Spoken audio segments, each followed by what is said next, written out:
आइए हम प्रार्थना करेंगे। हमारे स्वर्गीय पिता, हम धन्यवाद करते हैं, आपने एक बार फिर और हमें मौका दिया है।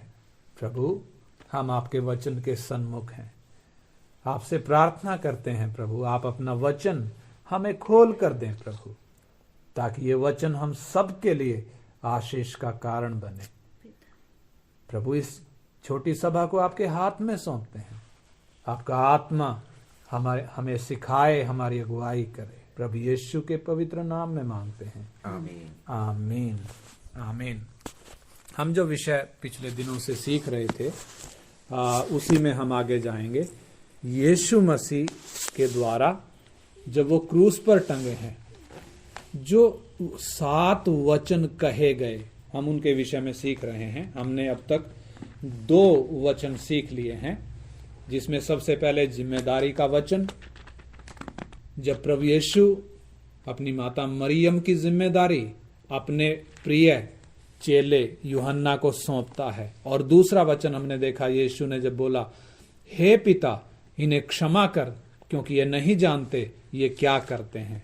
और आज हम देखेंगे उद्धार का वचन जो यीशु के मुख से निकलता है। उसके लिए आइए हम पढ़ेंगे लूका रचित सुसमाचार 23 अध्याय, उसका 43 वचन हम पढ़ेंगे। Luke 23 verse 43। उसने उससे कहा, मैं तुझसे सच कहता हूं कि आज ही तू मेरे साथ स्वर्ग लोक में होगा। हाँ, देखिए यीशु क्या कह रहे हैं, तीसरी बात जो बोल रहे हैं, आज ही तू मेरे साथ स्वर्ग लोक में होगा। इस बात को समझने के लिए हम जरा देखें कि यशाया भविष्यवक्ता ने इस यीशु मसीह के विषय में, इसके क्रूसित होने के विषय में जो भविष्यवाणी करी है। क्या भविष्यवाणी करी है? ये यीशु जो पाप से अज्ञात है, इसके बारे में यशाया कहते हैं कि वो अपराधियों के साथ गिना गया। यशाया 53 अध्याय का 12 वचन जब हम पढ़ते हैं, उधर लिखा हुआ है। और हम देखते हैं यीशु को जब क्रूस पर चढ़ाया गया, उनके दाएं और बाएं 2 अपराधियों को भी क्रूस पर चढ़ाया गया था। यानी कुल 3 क्रूस थे। बीच में यीशु जो पाप से अज्ञात है, मानव जाति का पाप उठाकर क्रूस पर टंगा हुआ है। यीशु के दाएं हाथ को एक और क्रूस है जिस पर एक अपराधी टंगा हुआ है। बाएं हाथ को एक और तीसरा क्रूस है जिस पर दूसरा अपराधी टंगा हुआ है। इसलिए यशाया की वो भविष्यवाणी उधर पूरी हो रही है, वो अपराधियों के बीच गिना गया। तो आइए हम देखते हैं कैसे। लूका 23 अध्याय का 32 और 33 वचन हम पढ़ेंगे। लूका 23 अध्याय उसका 32 और 33 वचन पढ़ेंगे। वे अन्य 2 मनुष्यों को भी जो कुकर्मी थे उसके साथ घात करने को ले चले। जब वे उस जगह जिसे खोपड़ी कहते हैं पहुंचे, तो उन्होंने वहां उसे उन कुकर्मियों को भी, एक को दाहिनी और दूसरे को बाईं ओर क्रूसों पर चढ़ाया। हाँ, देखिए यीशु के दाएं और बाएं 2 क्रूसों पे 2 अपराधियों को भी चढ़ाया। और उसका 39 से पढ़ेंगे, लूका 23 का 39 से इसके आगे।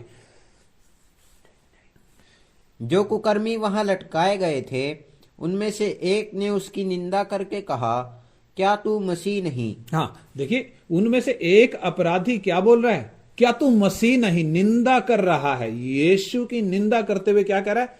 क्या तू, कि यदि तू मसीह है, इंग्लिश में लिखा है इफ दाउ बी क्राइस्ट, यदि तू मसीह है, हाँ, तो फिर अपने आप को और हमें बचा। हाँ, अपने आप को और हमें बचा। यानी इस व्यक्ति को जरा हम देखें जो यीशु के बाईं ओर टंगा है, इसकी सोच को जरा हम देखें। ये यीशु को मसीह मानने के लिए तैयार नहीं है, इसलिए कहता यदि तू मसीह है तो अपने आप को बचा और हमें भी बचा। अपने आप को बचाने का मतलब तू अपने आप को क्रूस से उतार कर दिखा, तब मैं मानूंगा कि हां तू मसीह है। बाकी लोग जो नीचे खड़े थे वो भी तो ऐसा ही बोल रहे थे। मत्ती 27 अध्याय 39 से हम पढ़ेंगे। मत्ती 27 का 39 से 43 वचन तक हम पढ़ेंगे। बाकी लोग क्या कह रहे हैं? आने जाने वाले सिर हिला हिलाकर उसकी निंदा करते थे। हाँ, और यह कहते थे, हे मंदिर के ढाने वाले और 3 दिन में बनाने वाले, अपने आप को तो बचा। यदि तू परमेश्वर का पुत्र है तो क्रूस पर से उतर आ। इसी रीति से प्रधान याजक भी शास्त्रियों और पुरनियों समेत ठट्ठा कर करके कहते थे, इसने औरों को बचाया और अपने आप को नहीं बचा सकता। यह तो इज़राइल का राजा है। अब क्रूस पर से उतर आए तो हम उस पर विश्वास करें। उसने परमेश्वर पर भरोसा रखा है। यदि वह इसको चाहता है तो अब इसे छुड़ा ले, क्योंकि इसने कहा था, मैं परमेश्वर का पुत्र हूं। हाँ, देखिए उधर जो लोग खड़े हैं, जो फरीसी, शास्त्री, याजक, महायाजक, जो यहूदी उधर खड़े हुए हैं, सब क्या बोल रहे हैं? यदि तू परमेश्वर का पुत्र है या यदि तू मसीह है तो नीचे उतर कर दिखा। और ये अपराधी भी तो यही भाषा बोल रहा है कि यदि तू मसीह है तो अपने आप को बचा और हमें भी बचा। यानी अपने आप को बचाने का मतलब तू क्रूस से नीचे उतर कर दिखा, तब मैं मानूंगा। और वो ये भी कह रहा है कि हमें भी बचा। हमें भी बचाने का मतलब, उसके हिसाब से हमें भी बचाने का मतलब हमें भी क्रूस से नीचे उतार कर दिखा। हमें भी जो कीलों के ये घाव हैं, इन घावों को जरा ठीक करके दिखा। यानी ये व्यक्ति, इसकी सोच को जरा हम देखें, ये अपने भविष्य को लेकर चिंतित नहीं है। मरने के बाद ये जाएगा कहां, ये उस बात को लेकर चिंतित नहीं है। ये किस बात को लेकर चिंतित है? वर्तमान परिस्थिति को, वर्तमान हालत को लेकर ये चिंतित है। इसको उद्धार की कोई चिंता नहीं है। आज भी यदि हम देखें तो ऐसे लोगों की कमी नहीं है जो यीशु के पास आए तो हैं, यीशु का वचन सुनते तो हैं, परंतु उनकी सोच कैसे है? हमें इस संसार में अच्छी सुविधाएं मिल जाएं। कई बोलते हैं हमारी बीमारी ठीक हो जाए। कुछ हैं जो दुष्ट आत्मा के लिए यीशु के पास आते हैं, दुष्ट आत्मा निकलने के लिए। और कुछ हैं जो कोई मकान के लिए, कोई नौकरी के लिए, कोई वीजा के लिए, कोई पैसे के लिए, इस तरीके से यीशु के पास आते हैं। यानी वर्तमान परिस्थिति को ठीक करने के लिए यीशु से विनती करते हैं। मगर मालूम है, इस व्यक्ति को यीशु ने कोई जवाब नहीं दिया। इस व्यक्ति ने जो बात बोली, यदि तू मसीह है तो अपने आप को बचा और हमें भी बचा, यीशु ने इसके इस बात का कोई जवाब नहीं दिया। दूसरी तरफ हम उस दूसरे चोर को देखें, उस दूसरे अपराधी को जो दाईं तरफ टंगा हुआ है। हम जरा उसको देखें। वो मत्ती 27 का 44 वचन हम पढ़ें। मत्ती 27 अध्याय का 44 वचन, 27 का 44। इसी प्रकार 44 इसी प्रकार डाकू भी जो उसके साथ क्रूसों पर चढ़ाए गए थे उसकी निंदा करते थे। हाँ, देखिए, जैसे बाकी लोग, प्रधान याजक, शास्त्री, पूर्णिये ठट्ठा उड़ाकर यीशु की निंदा कर रहे थे और बोल रहे थे तू नीचे उतर कर दिखा, वैसे ही निंदा कौन भी कर रहा था? ये दोनों डाकू निंदा कर रहे थे। दोनों, बाएं वाला भी, दाएं वाला भी। परंतु ये दाएं वाले को जरा हम देखें। शुरू में ये भी निंदा कर रहा था, परंतु बाद में इसकी सोच बदल गई, उसका व्यवहार बदल गया। वो अपने पिछले व्यवहार पर शर्मिंदा है, उसके अंदर परमेश्वर का भय आ चुका है। इसलिए उधर पढ़ेंगे लूका 23 अध्याय और 39 से जो हमने पढ़ना शुरू किया था। लूका 23 अध्याय, ये पहले वाले को डांट कर क्या कहता है। हाँ, लूका 23 का 39-40 से पढ़ें। इस पर दूसरे ने उसे डांट कर कहा। हाँ, वो दूसरे ने जो दाईं ओर टंगा है, इस दूसरे ने उस पहले वाले को जो बाईं ओर टंगा था उसको डांट कर कहा, क्या तू परमेश्वर से भी नहीं डरता? क्या तू परमेश्वर से भी नहीं डरता? यानी इस व्यक्ति के अंदर अब परमेश्वर का भय आ चुका है। और आगे, तू भी तो वही दंड पा रहा है। हाँ, और हम तो न्याय अनुसार दंड पा रहे हैं। हाँ, क्योंकि हम अपने कामों का ठीक फल पा रहे हैं। इसने कोई अनुचित काम नहीं किया। हाँ, देखिए ये व्यक्ति, इसकी सोच जरा देखें, कैसे सोच बदल गई है इसकी। पहले निंदा करता था, परंतु अब इसके अंदर परमेश्वर का भय आ गया। और दूसरी बात, ये उस पहले वाले को डांट रहा है और क्या कहता है, तू भी तो वही दंड पा रहा है जो दंड हम पा रहे हैं। और हमारी जहां तक बात है, हम तो न्याय के अनुसार दंड पा रहे हैं। यानी हमने जो अपराध किया है उस अपराध का सही दंड हमें मिल रहा है। हम अपने कामों का ठीक फल पा रहे हैं। यानी ये व्यक्ति अपने पाप को किस तरीके से स्वीकार कर रहा है, हम इस बात को समझ सकते हैं। और फिर आगे क्या कहता है, पर इसने कोई अनुचित काम नहीं किया। किसने? यीशु ने। यानी इस व्यक्ति को क्या एहसास हो गया, जरा सोच कर देखें, क्या एहसास हो गया? क्या एहसास हो गया? ये यीशु जो क्रूस पर टंगा हुआ है, ये अपने पाप के कारण नहीं टंगा। इसने तो कोई पाप किया ही नहीं है।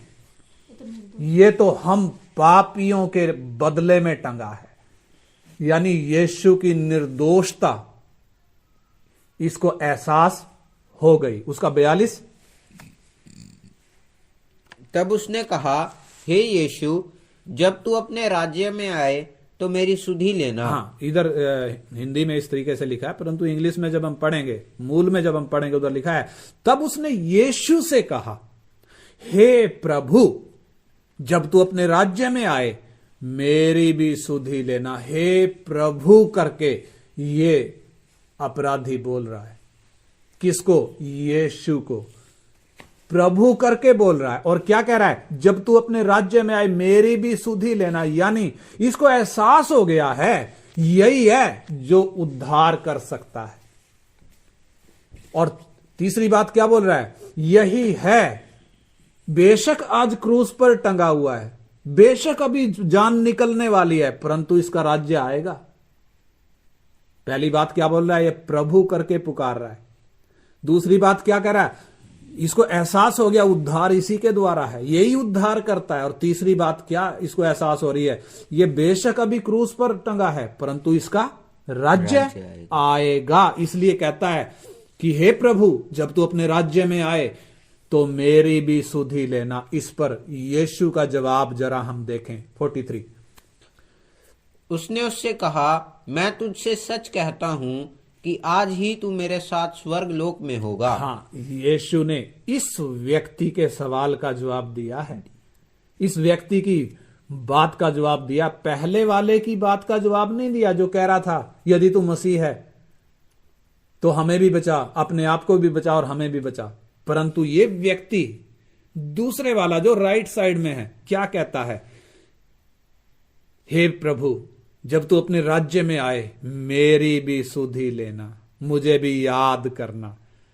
यानी ये व्यक्ति की सोच जरा आप देखें, इसको इस बात से मतलब नहीं है कि मैं अभी क्रूस पर टंगा हूं, मेरा क्या होगा, प्राण निकलने से पहले अगर मैं नीचे उतर जाऊं तो कोई अचंबा ऐसा हो जाए मेरे जीवन में ना। इसको अपनी वर्तमान दशा को ठीक करने का मतलब नहीं है। इसको किस बात से मतलब है? इसको अपने भविष्य से मतलब है। यानी इसको मालूम है मैं थोड़ी देर में मरने वाला हूं, लेकिन मरने के बाद होगा क्या, उसको वो चिंता है। इसलिए यीशु को इसने प्रभु माना है, इसलिए उद्धारकर्ता माना है, इसलिए उसको राजा समझकर क्या कह रहा है, जब तू अपने राज्य में आए तो मेरी भी सुधि लेना। और इसका जवाब यीशु ने स्पष्ट रीति से क्या बोला, मैं तुझसे सच कहता हूं कि आज ही तू मेरे साथ स्वर्ग लोक में होगा। उसने तो कहा था कि जब तू अपने राज्य में आए, जब का मतलब मालूम नहीं कितने साल बाद आएगा, परंतु यीशु तो यह कह रहा है कि तू आज ही मेरे साथ स्वर्ग लोक में होगा। यानी इस बात से हम क्या समझते हैं, वो बाएं जो टंगा था उसने यीशु को किस तरीके से देखा, और ये जो दाएं टंगा है ये यीशु को देखकर क्या सोच रहा है। सवाल उठता है, इस व्यक्ति की सोच बदली कैसे? ये भी तो पहले यीशु की निंदा कर रहा था, दोनों ही निंदा कर रहे थे, परंतु इसकी सोच बदली कैसे, ये सवाल उठता है।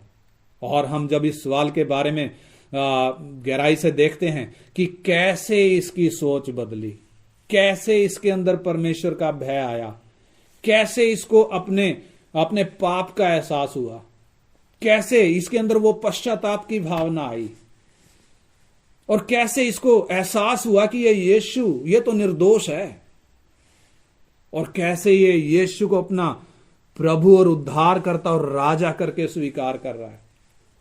कैसे ये बदलाव कैसे आया? अगर हम उस बात को देखें, समझने की कोशिश करें, पवित्र आत्मा हमें खोल कर देता है इसके अंदर ये बदलाव कैसे आया। यीशु ने वो जो दो बातें कही हैं, पहली बात कौन सी, जब वो मरियम की जिम्मेदारी, उस मरियम की जिसके गर्भ से यीशु ने जन्म लिया, उस मरियम की जिम्मेदारी जब अपने प्रिय चेले के हाथ में सौंप रहा है। और दूसरी बात, हे पिता इन्हें क्षमा कर, क्योंकि ये जानते नहीं ये क्या करते हैं। ये दो बातें इन दोनों ने सुनी। आप समझे ना इस बात को, ये दो बातें बाएं वाले ने भी सुनी और दाएं वाले ने भी सुनी, दोनों ने सुनी, परंतु एक का उद्धार नहीं हुआ, दूसरे का उद्धार हो गया। आज भी तो यीशु का वचन सुनने वाले का हर एक का उद्धार नहीं होता है। बहुत हैं जो वचन सुनकर इनकार कर देते हैं, उस बाएं वाले की तरह, उस पहले वाले की तरह। उसने इनकार कर दिया, उसने भी तो ये दो बातें सुनी, परंतु इस दाएं वाले ने, इस दूसरे वाले ने ये वचन सुने केवल नहीं, परंतु क्या किया, इन वचनों को स्वीकार किया। क्या किया? इन वचनों को स्वीकार किया। यानी जीवन किसमें है, उद्धार किसमें है? परमेश्वर के वचन में है। हमारे हाथ में जो परमेश्वर का वचन बाइबल है, यह मनुष्यों की लिखी हुई पुस्तक नहीं है। ठीक है, मनुष्य कलम थे, परमेश्वर के हाथ में 40 कलमें परमेश्वर ने अलग अलग ली। उन्होंने परमेश्वर के आत्मा की प्रेरणा से ये वचन लिखा है। यानी ये वचन परमेश्वर का वचन है, परमेश्वर के आत्मा की प्रेरणा से लिखा गया। एक एक शब्द में वो ताकत है, एक एक शब्द में वो जीवन है। जब एक व्यक्ति इस वचन को स्वीकार करता है, उसके अंदर क्या आ जाता है? जीवन आ जाता है। इसलिए यीशु ने कहा, जो बातें मैंने तुमसे कही हैं वो आत्मा है और वो जीवन भी है। यूहन्ना 6 अध्याय का 63 वचन में प्रभु ऐसा कहता है, जो बातें मैंने तुमसे कही हैं वो आत्मा है और वो जीवन भी है। यानी यीशु के मुख से निकली हुई बातें जब एक अपराधी ने स्वीकार करी, उसके अंदर जीवन आ गया, उसको अपने पापी होने का एहसास हो गया, उसके अंदर वो पश्चातापी मन आ गया। और यीशु के निर्दोष होने का एहसास उसको हो गया, जो कहता है, हे पिता इन्हें क्षमा कर, ये जानते नहीं ये क्या करते हैं। और पांचवी बात हम क्या देखते हैं, इस व्यक्ति ने, जिसके अंदर इतना काम हो गया, यीशु को अपना प्रभु और उद्धारकर्ता स्वीकार किया है, इसलिए इसका जीवन बदल गया। इसलिए इसने क्रूस पर टंगे टंगे अपनी जीवन की लास्ट घड़ी में, अंतिम क्षणों में उद्धार पा लिया। क्रूस पर टंगे टंगे उद्धार पा लिया। एक और बात जो हमें समझनी बहुत जरूरी है, यीशु ने ये जो 2 बातें बोली, उन बातों को गहराई से खोलकर नहीं समझाया, जैसे हम इस क्लास में इन बातों को गहराई से खोलकर सीख रहे हैं। यीशु ने ऐसे नहीं समझाया, यीशु ने तो सिंपल ये 2 बातें बोली। यानी हमें जो वचन खुलकर मिल रहा है, उस अपराधी से ज्यादा खुलकर मिल रहा है। यानी ये वचन हमारे अंदर काम कर सकता है, करेगा कब? यदि हम इस वचन को स्वीकार करते हैं तो। क्योंकि ताकत किस में है? इस वचन में है। जीवन किस में है? इस वचन में है। ये वचन एक व्यक्ति के जीवन को बदलने की ताकत रखता है। कितना भी बड़ा अपराधी हो, कितना भी बड़ा कातिल हो, कितना भी बड़ा पापी हो, यीशु का वचन जब सुनता है और उसको जब स्वीकार करता है, उसमें जीवन आ जाता है, उसका जीवन बदल जाता है, उसकी सोच बदल जाती है। ये अपराधी, ये जो दाएं टंगा है, ये हमें स्पष्ट बता रहा है। और दाएं वाला क्या बता रहा है? यदि वचन स्वीकार नहीं करेंगे, सुना है उसने भी, लेकिन वो क्या संदेश दे रहा है? अगर हम वचन को सुनकर क्या करेंगे? इग्नोर करेंगे, अनसुना करेंगे, तो ये वचन अंतिम दिन में न्याय का कारण बनेगा। क्या क्या बनेगा? न्याय का कारण बनेगा। ये वचन अंतिम दिन में क्या बनेगा? न्याय का कारण बन सकता है। परंतु इसको स्वीकार करेंगे। आज ही कौन सा दिन है? उद्धार का दिन है। आज ही उद्धार का दिन है। इसलिए ये 2 व्यक्ति जो संदेश दे रहे हैं, उन संदेश को हम स्पष्टता से समझें। यीशु के वचन को स्वीकार करने के लिए आइए आज ही हम अपना मन खोलें, अपना मन खोलें। प्रभु मन के दरवाजे पर खटखटा रहा है। कौन है जो खोलेगा? कौन है इस आवाज को सुनकर जो खोलेगा?